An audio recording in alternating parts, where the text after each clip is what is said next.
ആദർശിന്റെ നയനയുടെ നാളത്തെ നല്ലൊരു കഥ കേട്ടാലോ? വീഡിയോ ഇഷ്ടപ്പെടുവാണെന്ന് ഹൈപ്പ് ചെയ്യാൻ മറക്കരുതേ. ആദ്യമായി കാണുന്നവരാണെങ്കിൽ സബ്സ്ക്രൈബ് ചെയ്യാനും മറക്കരുത് കേട്ടോ. അങ്ങനെ നാളത്തെ കഥയില് ജയൻ ആദർശിനെ വിളിക്കുകയാണ്. ആദർശിനെ വിളിച്ചിട്ട് ആ ഫോട്ടോയ്ക്കകത്ത് കണ്ട ആള് അത് നാഗേന്ദ്രനാന്നുള്ള കാര്യങ്ങളൊക്കെ വെളിപ്പെടുത്തുവാണ്.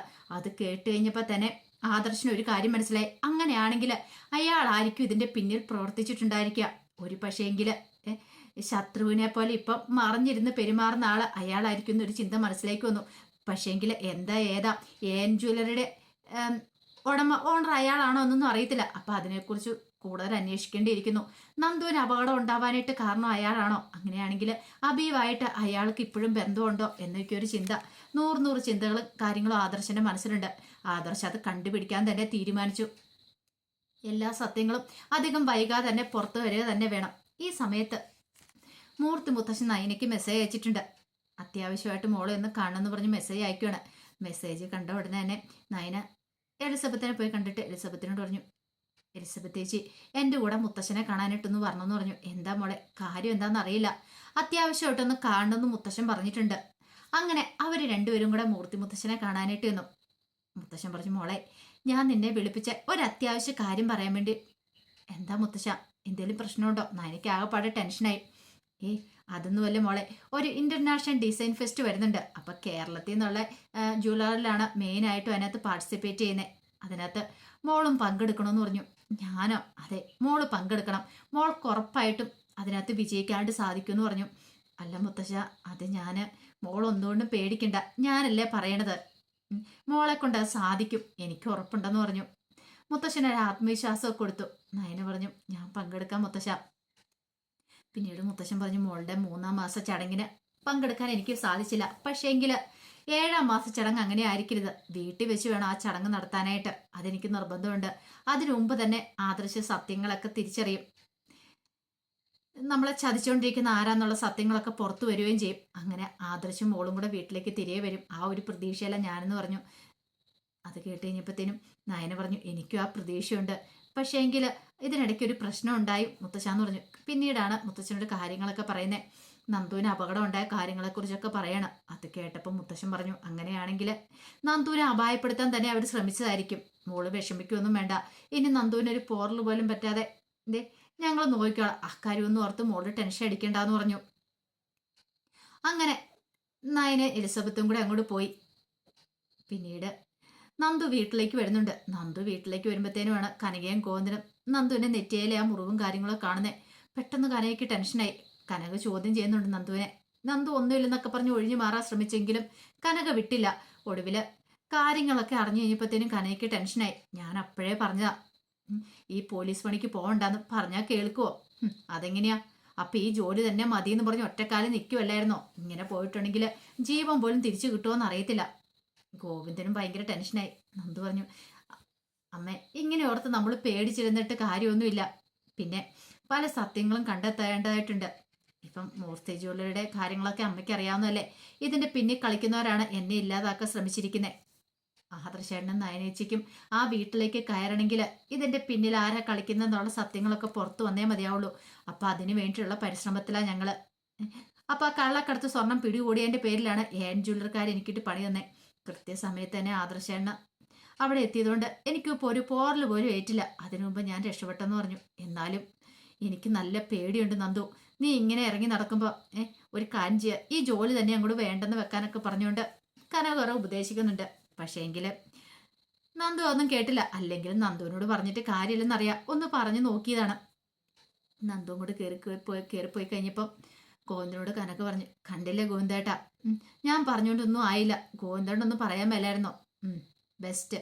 ഞാൻ പറഞ്ഞിട്ടുണ്ടെങ്കിൽ അവൾ അനുസരിക്കുമോ? അത് അവളുടെ ജോലിയുടെ കാര്യം. വേറെ എന്ത് കാര്യമാണെങ്കിലും കുഴപ്പമില്ല. അവൾ അത്രയ്ക്ക് ആഗ്രഹിച്ചു മേടിച്ച ജോലിയല്ലേ കനകെ. ഗോവിന്ദേട്ടാ, ഇങ്ങനെ ഒരു ആപത്തുകൾ വരുമ്പോൾ നമുക്ക് നമ്മുടെ മോളെ നഷ്ടപ്പെടും. ജോലി നോക്കിക്കൊണ്ടിരുന്നിട്ടുണ്ടെങ്കിൽ.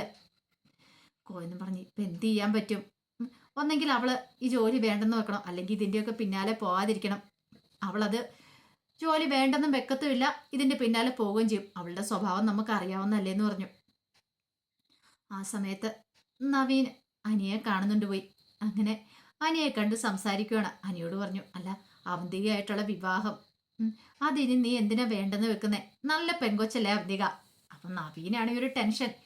അനി ഇങ്ങനെ കല്യാണം കഴിക്കാൻ നിൽക്കുന്ന പ്രശ്നമാണ്. അവന്തികമായിട്ടുള്ള വിവാഹം ഉറപ്പിച്ചു വെക്കുവാണെങ്കിൽ താൻ രക്ഷപ്പെട്ടു, നന്ദുവിനെ തനിക്ക് കിട്ടുമെന്നൊരു ചിന്തയാണ്.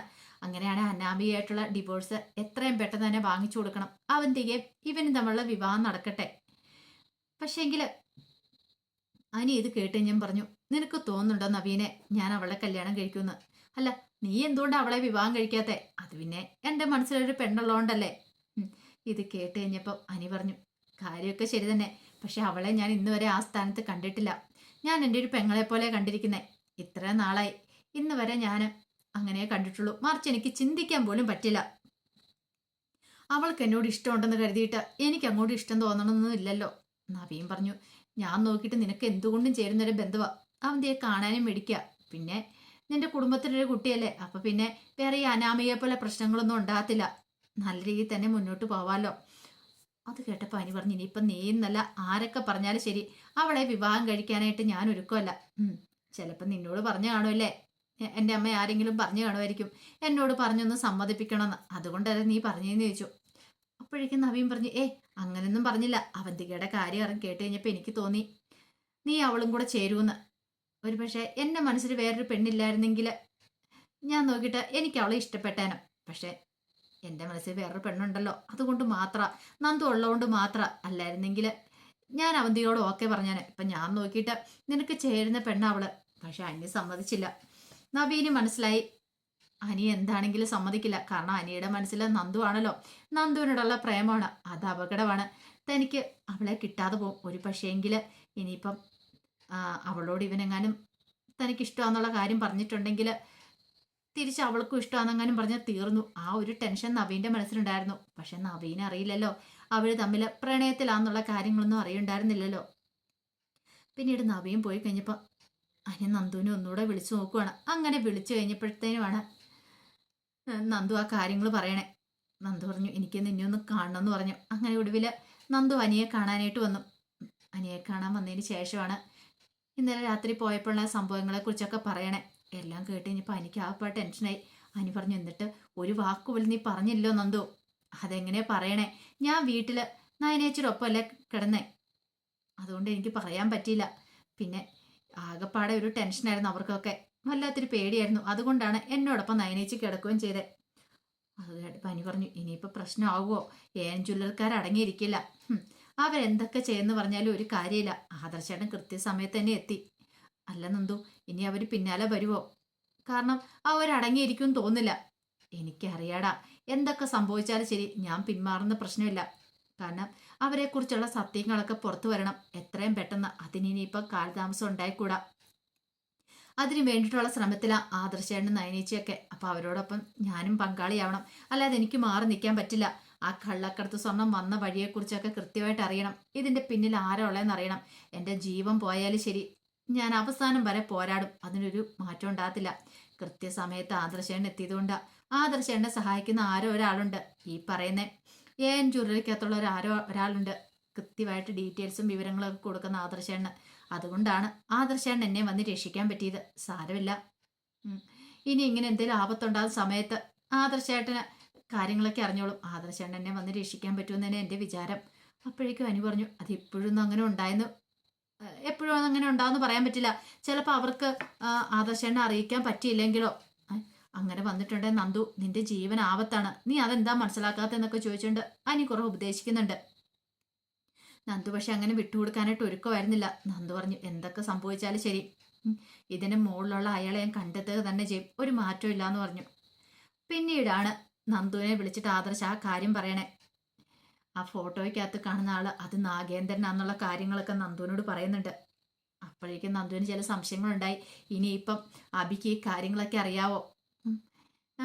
ജ്വല്ലറിലേക്ക് ഹബി കയറിയത് ഒരു പക്ഷേ നാഗേന്ദ്രൻ കാണുവാണോ എന്നൊരു ചിന്തയൊക്കെ മനസ്സിലുണ്ട്. അങ്ങനെയാണെങ്കിൽ പ്രധാന ശത്രു അയാളാണോ എന്നൊക്കെ ഒരു സംശയങ്ങളും കാര്യങ്ങളൊക്കെ ആദർശനും അതുപോലെ തന്നെ നന്ദുവിനൊക്കെ ഉണ്ടാകുന്നുണ്ട്. അങ്ങനെയാണെങ്കിൽ ഒരു പക്ഷേങ്കിൽ അബിയെ നന്നായിട്ട് ചോദ്യം ചെയ്ത സത്യങ്ങളൊക്കെ അറിയാൻ സാധിച്ചേക്കും. അല്ലെങ്കിൽ അബിയെ വാച്ച് ചെയ്താൽ അറിയാൻ കഴിയും.